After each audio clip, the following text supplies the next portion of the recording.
अस्सलाम वालेकुम मतियुल्लाह जान MJ TV। सुप्रीम कोर्ट के मौजूद जज जस्टिस मुज़ाहिर नकवी की मुश्किलात में दिन ब दिन इजाफ़ा होता जा रहा है। सुप्रीम जुडिशल काउंसिल ने जस्टिस मुज़ाहिर नकवी को एक दूसरा शोकाज नोटिस दिया, जिसका जस्टिस मुज़ाहिर नकवी ने जवाब भी दिया।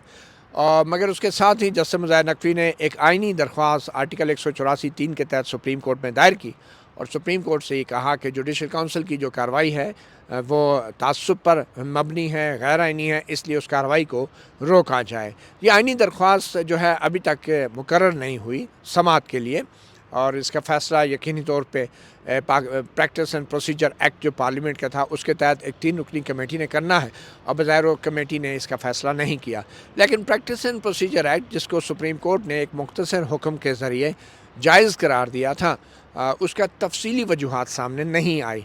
तो अब देखना यह है कि तफसीली वजूहात पहले आती हैं या जस्टिस मुज़ाहिर नकवी की जो आइनी दरख्वास्त है वो पहले समाअत के लिए मुकर्रर होती है। मगर जो ताज़ा तरीन डेवलपमेंट है वो ये है कि जस्टिस मुज़ाहिर अली अकबर नकवी जो हैं उनके ख़िलाफ़ जो एक दरख्वास्त गुज़ार हैं एडवोकेट मियाँ दाऊद, वो इस वक्त मेरे साथ मौजूद हैं और इन्होंने आज एक और आइनी दरख्वास्त सुप्रीम कोर्ट में दायर की है, जिसमें ये उन्होंने कहा है कि सुप्रीम जुडिशल काउंसिल के जो एक रुकन हैं जस्टिस एजाजुल एहसन, उनको भी जस्टिस मुज़ाहिर अली अकबर नकवी के ख़िलाफ़ जो शिकायत हैं उनको नहीं सुननी चाहिए और उनको सुप्रीम जुडिशल काउंसिल से दस्तबरदार हो जाना चाहिए।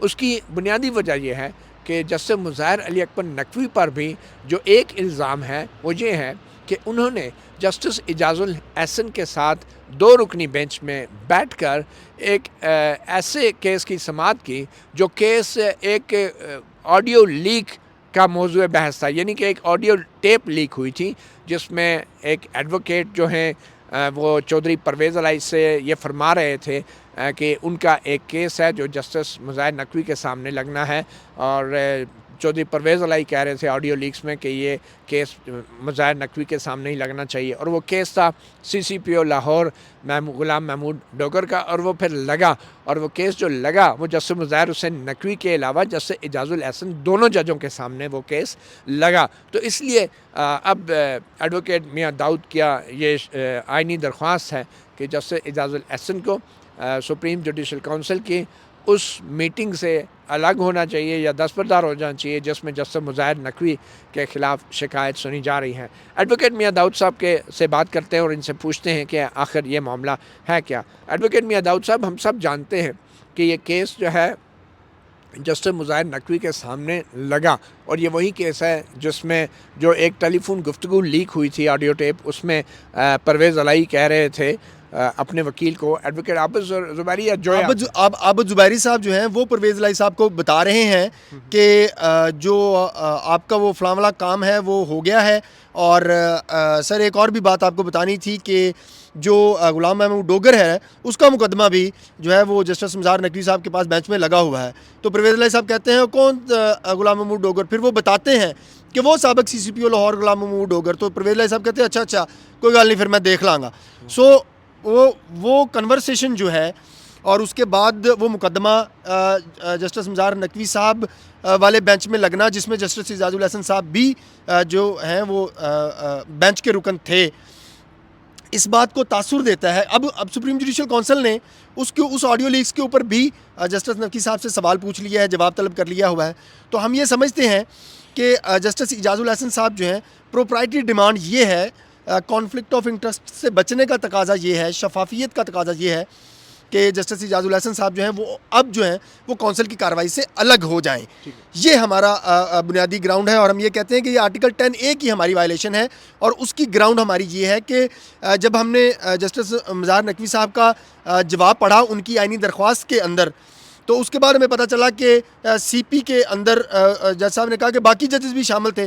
जब वो हमने पता किया तो वो पता चला कि वो जस्टिस एजाजुल एहसन साहब थे। लेकिन ये ज़रूरी तो नहीं है कि जस्टिस एजाजुल एहसन को ये मालूम हो कि जस्टिस मुज़ाहिर नकवी के सामने केस जो लगाया गया है वो पहले से कोई तयशुदा मामलात हैं। हो सकता है जस्टिस एजाजुल एहसन को पता भी ना हो।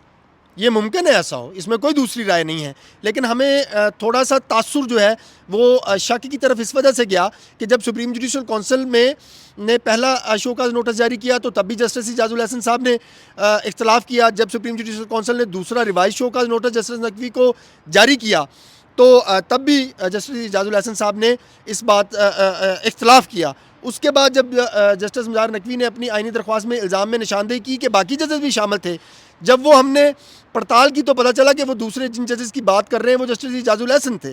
तो उसकी बुनियाद के ऊपर ये हम ये समझते हैं कि जस्टिस इजाजुल हसन साहब का जो है वो सुप्रीम जुडिशल काउंसिल में उनकी मौजूदगी जो है वो शफाफियत के तकाजे जो है वो पूरे नहीं करेगी। इसलिए हमने अपनी आइनी दरख्वास्त में ये दरख्वास्त की है कि उनकी शमूलियत को आइन के आर्टिकल 9 और 10 से की वायलेशन जो है वो डिक्लेयर किया जाए। अच्छा, ये मामला अगर गुलाम महमूद डोगर का था तो उसमें फ़ैसला क्या हुआ था? और वो फ़ैसला जस्टिस इजाजुल हसन और जस्टिस मुज़ाहिर नकवी का नहीं बल्कि 3 जजों का फ़ैसला था जो भी हुआ बाद में। देखिए, हमने जो ऑर्डर शीट पैरूज़ की है वो ऑर्डर शीट तो एक और नया पिंडोरा बॉक्स जो है वो खोलती है। पहले गुलाम महमूद डोगर का मुकदमा जो है वो 3 रुकनी बेंच में शामिल था, जिसमें जस्टिस इजाजुल हसन साहब थे, जस्टिस मुनीब अख्तर साहब थे और जस्टिस मज़ाहिर अली अकबर नकवी साहब थे। उसके बाद 2 रुकनी बेंच जो है वो बन जाता है। बीच में जस्टिस मुनीब अख्तर कहाँ गायब हो गए? 2 रुकनी बेंच क्यों बना? बस यही पूरी कौम के लिए जो है वो सवाल है कि जस्टिस मुनीब अख्तर साहब जो है वो अचानक से बगैर किसी कोई रीज़न से, कोई ऑर्डर में ये बात रिफ्लेक्ट नहीं कर रही कि बेंच चेंज हो गया, कोई कंपोजिशन चेंज कर दी है, वो नहीं आते। वो जो 2 रुकनी बेंच है वो फिर जो है गुलाम महमूद डोगर के सर्विस मैटर के अंदर, मुलाजमत के केस के अंदर इलेक्शन कमीशन की तरफ बात लेके चल जाता है और वो बात चली जाती है। उसमें चीफ इलेक्शन कमीशनर को तलब किया जाता है, चीफ इलेक्शन कमीशन पेश हो जाता है और चीफ इलेक्शन कमीशन जो है वो पेश हो जाते हैं। सो मोटो एक्शन ले भी लिया और उस पर अमल भी हो गया। जी, सो मोटो एक्शन ले लिया, उनको तलब कर लिया, उनकी सारी बातें कर ली। अगले ऑर्डर्स के बाद एक ऑर्डर पास करके सो मोटो के लिए रिकमेंड कर दिया। उसके बाद देखें इस केस का क्या हुआ। उसके बाद उन्होंने कहा जी कि हम अपना केस वापस लेते हैं। वो केस वापस लेके चुप करके चले गए। सो अगर आप इसको ब्रॉडर सेंस में देखें तो ये केस सिर्फ इलेक्शन का आज खुद नोटिस रिकमेंड करने के लिए जस्टिस नकवी साहब के मुकदमे में के सामने जो है वो लगवाया गया। और ये ऑडियो लीक्स जो हैं वो उस तरफ इशारा करती हैं। और फिर जस्टिस इजाजुल हसन साहब का 2 मरतबा शो का नोटिस से इख्तलाफ करना जो है वो शफाफियत के असूल के ऊपर सवाल उठाता है सर कि जस्टिस इजाजुल हसन साहब जो हैं वो एक मुतनाज़ा किस्म का बेंच प्रोसेस ऑर्डर शीट का हिस्सा हैं, तो वो कैसे जस्टिस नकवी के बारे में जो है वो इंसाफ जो है वो कर सकेंगे। अब जब बात खुलकर सामने आ गई कि सारे रिकॉर्ड भी हमने प्रोड्यूस कर दिया और तकाजा सिर्फ अभी तक इतना है कि आप जस्टिस नकवी साहब के ऊपर हमारे जो इल्ज़ामात हैं, जो एविडेंस है, आप इसकी इंक्वायरी करवा लें कि क्या ये जज मिसकंडक्ट के ज़िम्मे में आता है या नहीं आता। इससे आगे तकाजा नहीं है। मुमकिन है कि सुप्रीम जुडिशल काउंसिल जो है वो जस्टिस नकवी साहब को इंक्वायरी करने के बाद बरी ज़िम्मा कर दे, लेकिन इंक्वायरी तो होनी चाहिए। लेकिन इंक्वायरी के लिए उसमें शफाफियत का आंसर पैदा होना जो है वो बहुत ज़्यादा ज़रूरी है। इसलिए हमने ये इस्तदा की है कि जस्टिस इजाजुल हसन साहब को जो है वो सुप्रीम जुडिशल काउंसिल की कार्रवाई का हिस्सा नहीं बनना चाहिए। अच्छा, आप समझते हैं कि ये जस्टिस इजाजुल हसन ने भी मिसकंडक्ट किया या नहीं? मेरी ज़ाती राय के अंदर जस्टिस इजाजुल हसन साहब जो हैं वो ख़ुद भी मिसकंडक्ट के मुर्तकिब हुए हैं, क्योंकि इसके ऊपर सुप्रीम कोर्ट के अपने फ़ैसले मौजूद हैं कि अगर कोई जज ऐसी अथॉरिटी अज्यूम करके जो उस अथॉरिटी उसके पास नहीं थी, अनकॉन्स्टिट्यूशनल, इलीगल एंड अनलॉफुल जो है ऑर्डर पास करता है, तो वो मिसकंडक्ट के ज़िम्मे में आएगा। ये सुप्रीम कोर्ट की जजमेंट मौजूद है। तो फिर आपने रेफरेंस क्यों नहीं दायर किया जस्टिस इजाजुल हसन के खिलाफ? सारे रेफरेंसेस जो है वो मैंने तो दायर नहीं करने ना जी।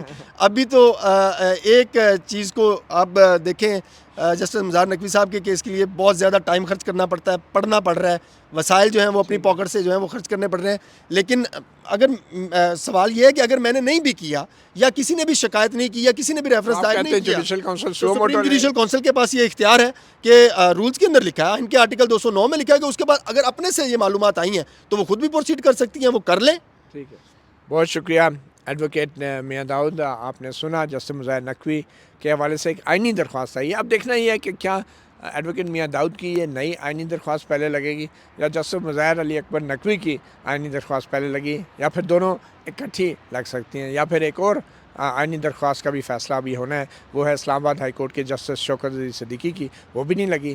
तो शायद ये तमाम दरख्वास्तें फिर एक ही बार लगें। मतिउल्लाह जानिब TV से इतना ही, इजाज़त दीजिए, अल्लाह हाफ़िज़।